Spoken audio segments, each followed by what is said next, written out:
आपका रिसर्च आप हमारे साथ अभी जुड़े हैं तो व्यूअर्स के साथ शेयर कीजिए। ग्लोबल फ्रंट पर एक जो दो पॉजिटिव क्यूज थे, रेट कट को जो डिस्काउंट करके अभी जो मार्केट चल रहा है, और साथ ही क्रूड को लेकर जो ओपेक प्लस का जो डिसीजन आया है अभी इम्प्लीमेंट होगा नहीं होगा, कुछ कंफ्यूजन है, कुछ क्लैरिटी, उसको आप कैसे समझाएंगे? बिल्कुल, मार्केट में तो खैर आप लोगों ने समझ लिया होगा कि वहाँ पे रेट कट की वजह से थी। जो क्रूड समझाता हूँ आपको, जो क्रूड में बड़ा कन्फ्यूजन था। क्रूड में एडिशनल कट किया गया है 8,86,000 बैरल का, यानी मोटा मोटा 9 लाख बैरल आप मान लीजिए एडिशनल कट है छोटे छोटे देशों की तरफ से। सऊदी अरेबिया ने अपना मेंटेन किया है, रशिया ने अपना मेंटेन किया है, लेकिन यूएई, इराक, मंगोलिया, इन सब ने छोटे छोटे देशों ने एडिशनल कट किया है। सवाल यहाँ पे हमेशा ये होता है कि जब ओपेक इस तरह के कट करता है तो कोटा सिस्टम वहाँ चलता है कि ये फलाने देश इतना करेंगे, ढमकाने देश इतना करेंगे, लेकिन उसके इम्प्लीमेंटेशन को लेकर बड़े इश्यूज होते हैं कि क्या वाकई वो उतना कट हो रहा है कि नहीं हो रहा है। ये कई बार इंटरनेशनल मीडिया इस पर सवाल भी लिखते हैं, किसी को क्या मालूम कि सऊदी अरब 10 लाख बैरल का प्रोडक्शन कम कर रहा है कि नहीं कर रहा है। तो इसलिए हमेशा सप्लाई मार्केट में ज़्यादा दिखती है।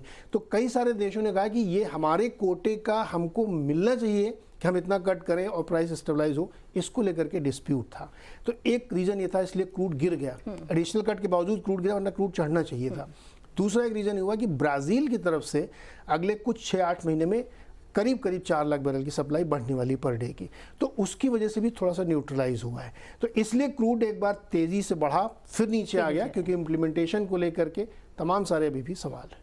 तो क्रूड में एक ये क्लैरिटी आपने दी, और साथ ही अभी इम्प्लीमेंटेशन के बाद अगर क्रूड बढ़ा, एक ऑब्वियसली एक बाउंस देखेंगे, तो वो कहीं ना कहीं थोड़ा एक कंसर्न रहेगा। अगर सीरियसली इन लोगों ने इम्प्लीमेंट किया तो जो कि करीब 20-22 लाख बैरल पर डे का होता है कट, एडिशनल 9 लाख मिला करके, तो फिर क्रूड ऊपर जा सकता है।